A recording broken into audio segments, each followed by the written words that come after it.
their stories and by each other, and they showed no remorse or emotion for what they've done. They asked for Vaughn to try to get out before their court date, but the judge said no.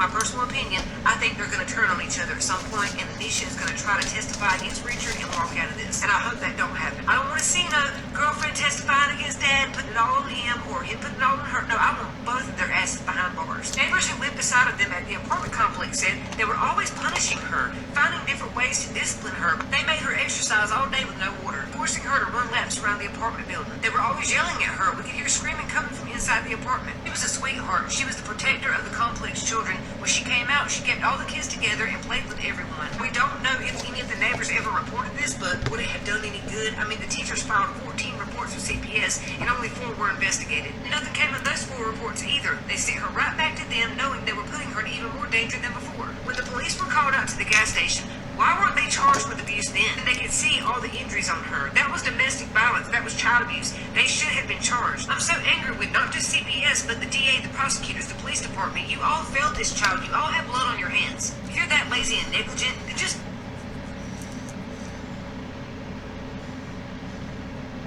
This company created AI that is so advanced it can't be released to the public, and now people are very concerned. So advanced that it can be imagine your husband is cheating on you with multiple women out in public on camera, and then it goes viral on TikTok, and that's how you find out about it. It's just crazy to me how some men act like they have never had a piece of cooter, and they're willing to throw everything away for it. Like, sir, calm down. You've had cooter before. Damn. So these 2 women who are friends go out to the rodeo in Alabama, and that's where they meet this man named Mike. Timu version of Doc Holliday. Mike and the friend hit it off. They're singing, dancing, laughing, all hugged up throughout the night. They end up leaving the rodeo, and her friend posts, my friend found her soulmate last night in Huntsville, Alabama after the Lyman rodeo, and we know nothing about him except that his name is Mike. His friends kept calling him like the birds from Finding Nemo. Mike, Mike, Mike, help us get Nemo home. Just a fun, innocent post, right? Wrong, because after that post went viral, Mike's wife Laura came forward and said no, he's married. Laura answers some questions and she says that they are married, they have kids, and they've been together for a long time. No, he does not have a wedding ring tattooed on his ring finger. That's her initials tattooed on his ring finger. His children have now seen the videos and the post of him cheating on their mother with other women. And I feel so bad for these children because this is their father. This is who they look up to. You know the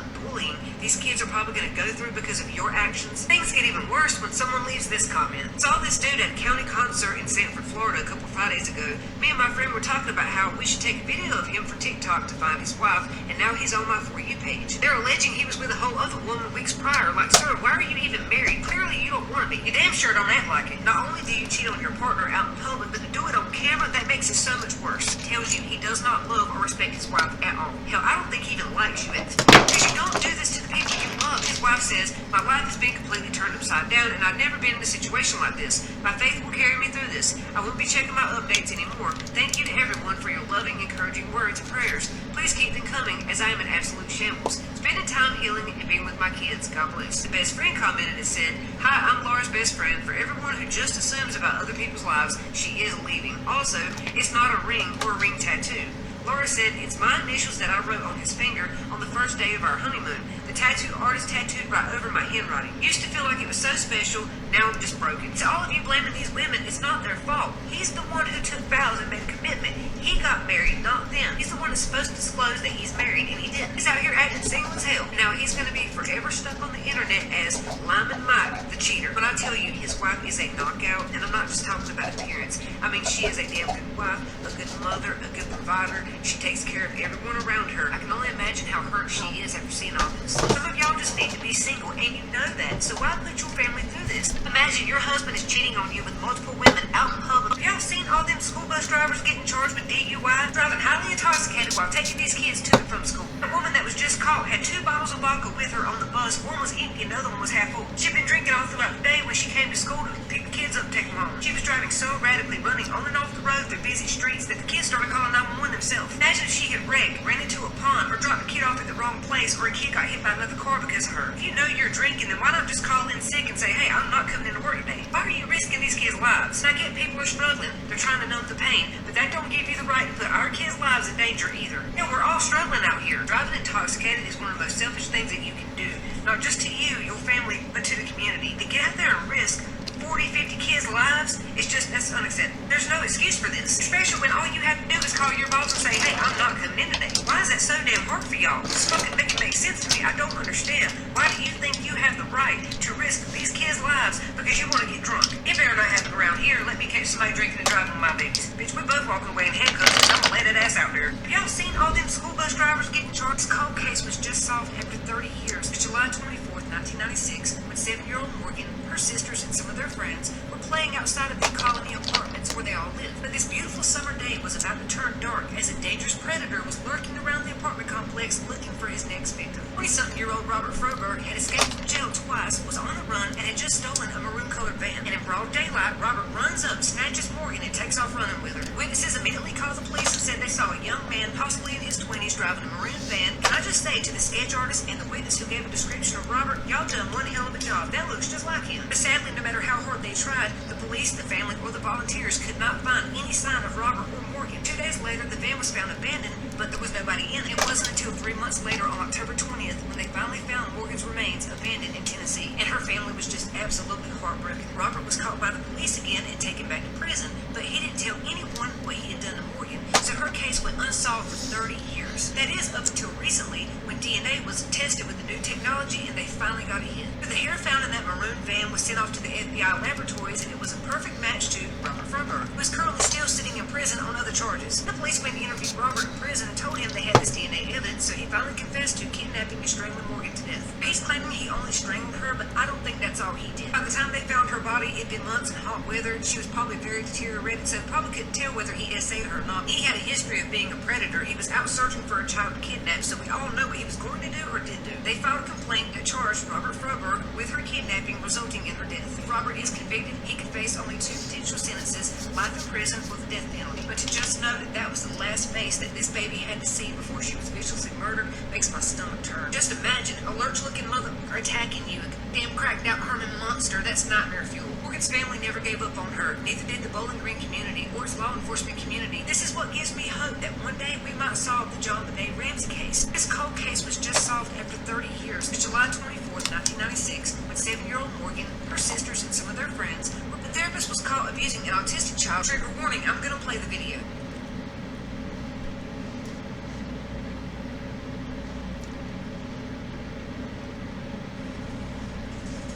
He's beating him with a shoe. Look how hard he throws that. Diane Hernandez said when her son came out, he was shaking very bad and she instantly knew something was wrong. She noticed bruises on his back, chest, and ribs, along with what looked like bite marks. She knew he didn't do that to himself. She reported the incident to both the therapy center and the police and took her child to the hospital. The Raylan Garner has been charged with felony child abuse. The Palm Beach County judge set his bond at $7,500 and ordered him to have no contact with the victim. How about no contact with any children? That'd be a lot safer. Mom says when she told Maximum Achievement about the abuse, they tried to downplay the situation and they didn't even report it to the police. Mom did, and had she not gone, he wouldn't have been arrested. And that makes me wonder, what the hell else went on here that we don't know about? Why is he so comfortable doing this on camera at work, and how long has he been getting away with this? The incident happened on Monday, February 23rd. The center said the employee seen in the video has since been fired. It's your job as a business owner to report any crimes you find immediately, especially when you're working with children. If you don't report that to the police, it looks like you knew about it and was trying to cover it up. So if your child has ever been there or worked with that therapist, please think back. If you noticed any red flags or injuries, report it to the police, because I just don't believe that this child was his only victim. The therapist was caught abusing an autistic child. Trigger warning, I'm gonna play the video. Now Joseph Duggar has been charged with child SA. Shocker. Although I saw this coming a mile away. I told y'all years ago this was not going to end with Josh. It's going to keep getting bigger and bigger, probably bigger than their whole family. The victim, who is now 14, says that back in 2020, when she was 9, Joseph kept having her sit on his lap. He then asked her to lay beside of him on the couch. He covered them with a blanket, and he proceeded to essay her with his hand. Now, as a teenager, she told her parents, and her parents confronted Joseph, and Joseph admitted to her father that yes, it was true. My question is, who saw this grown man cuddling a 9-year-old child under a blanket on a couch and thought it was okay, and think it was weird or suspicious? Come on. No, there's something fishy going on here. There's more people involved. Y'all, guess what? His wife, Kendra, has now been arrested too. Both accused of 4 counts of second-degree endangering the welfare of a minor, as well as 4 counts of second-degree false imprisonment. What did I tell you? It's gonna keep getting bigger and bigger. Watch and see. Joseph saw everything his brother went through, but did that stop him from essaying a child? No. That's what makes these predators so dangerous. They know these victims are gonna grow up and tell somebody one day, but they don't care. All they care about is satisfying their sick, devious desires. How many more times is this gonna happen before people wake up and stop leaving their kids alone with these people? There really ain't no telling how many victims there are out there at this point. And for those of you who keep saying, I can't believe Joseph did that, he was the good one. Honey, there are no good ones in this family. People you saw on TV believe are characters. That is not who they really are. Do some research, you'll find out. Now Joseph Duggar has been charged with another toddler just lost his life after his father viciously beat him. Trigger warning. Because I shouldn't have to be here.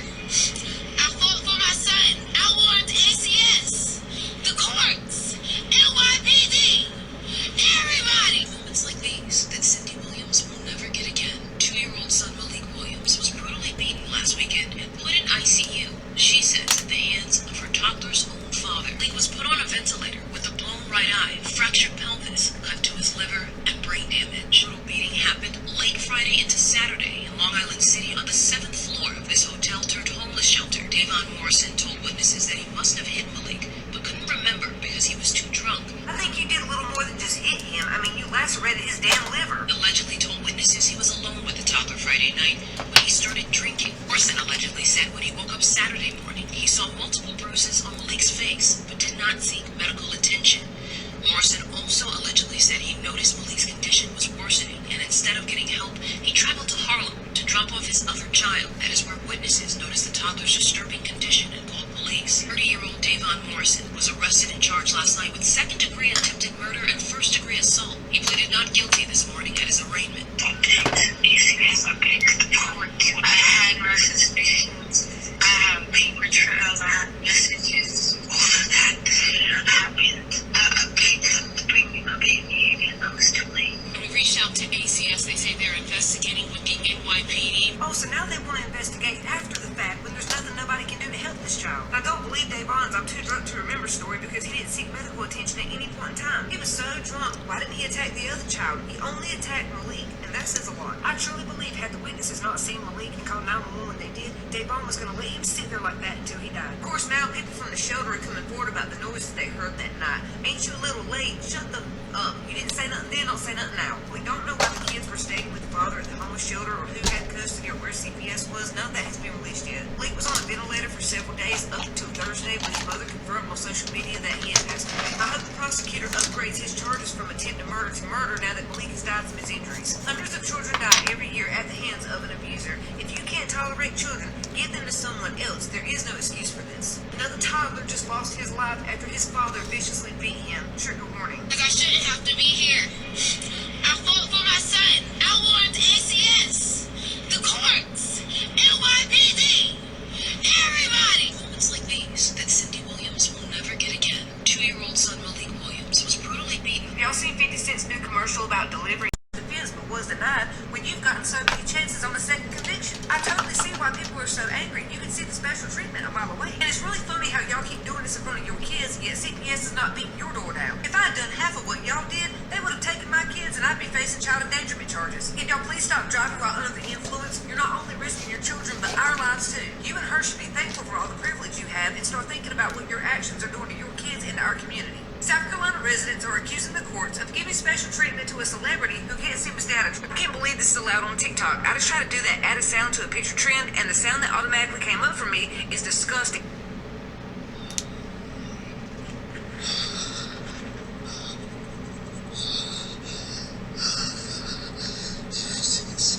It gets a lot worse. I can't even play it or my video will be taken down. This user needs to be banned from the platform. And that was the first sound that popped up when I hit image. Imagine if I was a child trying to do this trend and heard that. Predators do this because they get a kick out of exposing themselves to the public. This person needs to be banned immediately. For those of you who don't believe me that it automatically popped up, here it is. See?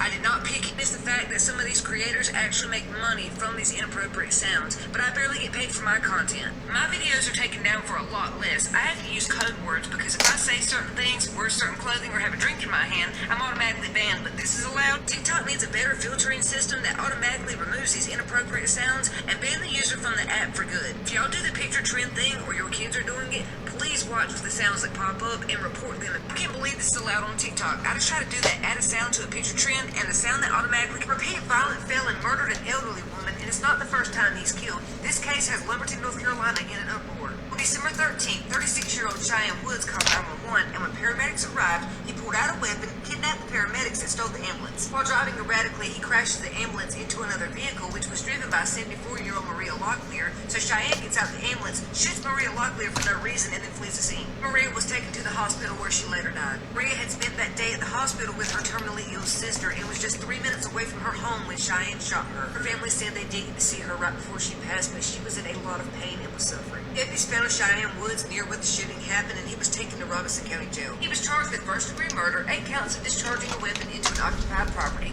robbery with a dangerous weapon, possession of a firearm by a felon, possession of a stolen firearm, assault with a deadly weapon with intent to kill, malicious conduct of a prisoner by throwing, emitting, or projecting bodily fluids, robbery with a dangerous weapon, second-degree kidnapping, DUI, meth possession, and other traffic violations. And the judge denied his bail, thank God. He's been convicted of murder before and is still a suspect in another murder case. Second-degree murder. Cheyenne Woods was convicted in 2017 for the murder that occurred in 2010. He was sentenced to 13 years but was released in 2022 after only serving 5 years, possibly due to his age, good behavior, or time served. Robbery with a dangerous weapon. He was convicted of this charge in 2012 related to a 2008 shooting death case where he was also a suspect of first-degree murder. Felon in possession of a firearm. This charge stems from other prior convictions. DWI, traffic offenses, along with other various traffic-related citations. Let's just hope he doesn't weasel his way out of this like he has so many times before. I mean, how many people does he have to kill before the courts finally put him away? Like, who are you kin to, or who do you have in your back pocket that you keep getting away with this stuff? Let's take a moment to remember 74-year-old Maria Locklear. Maria and her husband Ronnie were married for over 52 years. Ronnie is heartbroken and said he just can't believe that she's gone.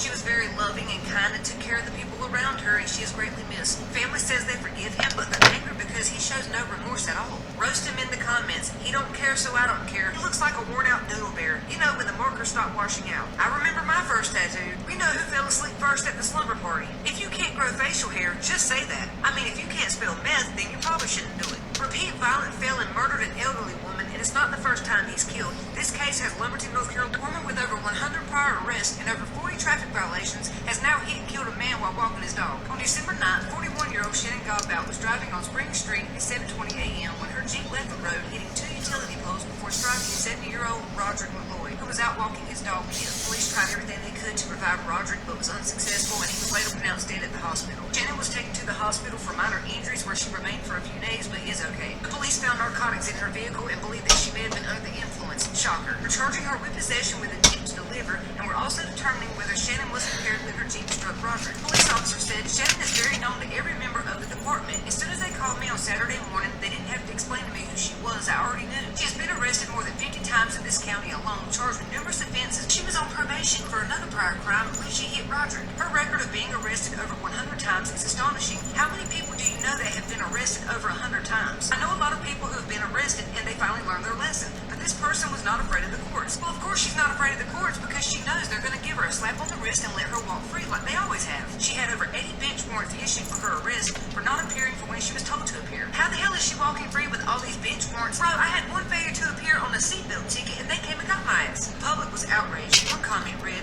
"Effing B murderer. She should be in prison. Hope the judicial system is happy with their decisions to keep her on the streets. She's a habitual offender. She unalived an innocent man. She should at least be facing manslaughter charges." Let's take a moment to remember 70-year-old Roderick McLoy. Roger was a part of the music group Roomful of Blues in the 1980s. Roger had also been nominated for a Grammy at one point. In 2014, he was inducted into the Rhode Island Hall of Fame. Roger's neighbor said, "We are just a few among the countless people who love Rory and were shaped by his generosity, talent, and warmth. His spirit, energetic, positive, and endlessly creative. He was a natural steward of music, land, and community, someone who brought people together and made them feel at home." Roger is known by his family and friends as a very loving, giving person who welcomed everyone. He absolutely adored his dog, Kip. Now the dog is very sad without him. A woman with over 100 prior arrests and over 40 traffic violations has now hit and killed a man while walking his dog. On December 9th, 41-year-old Shannon Godbout was driving on Spring Street at 7:20 a.m. when her Jeep left the road. His family starved his 14-year-old daughter nearly to death. She only weighed 35 pounds. Trigger warning. So her mom and her father Walter get pregnant. They break up, and Walter doesn't see his child again until she's 4 months old, and from there, he's in and out of her life. So in 2020, for whatever reason, the child is sent to stay with her father Walter, his wife Melissa, and one of their older daughters named Savannah, and her girlfriend Kayla. So in the beginning, the mother had contact with her child, but when the pandemic started, Walter cut off all contact with the mother's family. Walter also took the child out of school and said he was going to homeschool her, and from there, nobody checked on her. But now, 5 years later, back in August, Walter calls 911 saying that he needs an ambulance for his daughter, who is now 14. When first responders arrived on the scene, they were shocked because they thought this teenage girl was a small child between the ages of 6 and 7 years old. They couldn't believe how small she was, along with the living conditions, because the house was so disgusting. She arrived at the hospital, she only weighed 35 pounds. She couldn't walk and could barely sit up. We realized 35 pounds is the size of a toddler, a small dog, and by blanket weighs more than her. After some testing, doctors quickly realized this was a lot more than just her being sick like her father had claimed. Her body was in the process of shutting down. She was dying. She was diagnosed with a multi-organ dysfunction, respiratory failure, cardiac dysfunction, severe acute hepatitis, pancreatitis, and malnutrition. Her muscles and organs were severely damaged from malnutrition and dehydration. Her body was in the process of consuming itself, eating itself to survive. Walter called 911 just in the nick of time. Had he waited any longer, she would be dead. The doctors asked Walter, why is she so malnourished? Why is she the size of a 6-year-old? And Walter claims she's mentally ill, she has an eating disorder, she has autism, she's picky, she's stubborn, she will not eat. He claimed that she got 3 meals a day plus snacks, but recently she had stopped eating and that was how she lost all this weight. He put all the blame on his daughter, saying that she does this to herself. He said, well, if that's true, then why wouldn't you bring her in before now? And he gave more excuses. So the hospital contacts the police and CPS, and they question Walter, and he tells them the same thing. She gets 3 meals a day plus snacks, but after an investigation, they learned that it's not true. Walter tells the police that her behavior was so out of control that he had to remove her from school and homeschool her. So they interview school staff, and they say he took her out of school because he said he was going to homeschool her, but she was a good kid. She didn't show signs of an eating disorder, behavioral issues, mental illness, or self-harm, and she ate at lunch. So they interview the victim and find out she wants to eat, but she's being starved. But not only were they starving and neglecting her, they were also treating her like their own personal slave. The victim told nurses that she was only allowed to bathe once a month or when they let her. They controlled everything she did. She couldn't go out, have friends, talk to anyone, eat. She could only come out and take care of them. It made her prepare the food, make their plates, and bring them to each individual room, wait for them to eat, take their dirty dishes back to the kitchen, wash the dishes, and she wasn't allowed to eat none of the food. Even when they ordered takeout, she wasn't allowed to have any of it unless they gave her a piece. They would threaten to punish her if she took any of the food, even if it was scraps. Someone even alleged that they were smelling her breath to make sure that she wasn't eating their food. I'm sorry, but you know you a big back when you sniffing somebody else's breath to make sure they didn't eat. The police found texts where they talk about, we might give her some real food today if she does a good enough job, we'll see, but they all damn sure ate that day. The whole family is giving, I can't control my own weight, so we're going to control hers. Now, I'm not saying that because of their weight, I'm saying that because of the evidence. And what's crazy, they each had plates big enough to feed 4 or 5 people at one time, but they ate it all, it wouldn't feed her. So as her health deteriorated, they continued to force her to take care of them. Meanwhile, they weren't taking care of her. They were all 4 arrested and charged with child neglect, but I think they should be charged with a lot more. While in the hospital recuperating, she asked for a second cup of pudding, and while eating it, she turned to the nurse and said, my dad would be so mad at me, and that's very telling. While the nurses were trying to help her walk again, she would have to keep stopping and taking breaks because her body was so weak and damaged. So after being released from the hospital, she was sent home to stay with her mother's side of the family, and the victim said that she wants the community to know that she is now safe and in good hands. My cousin is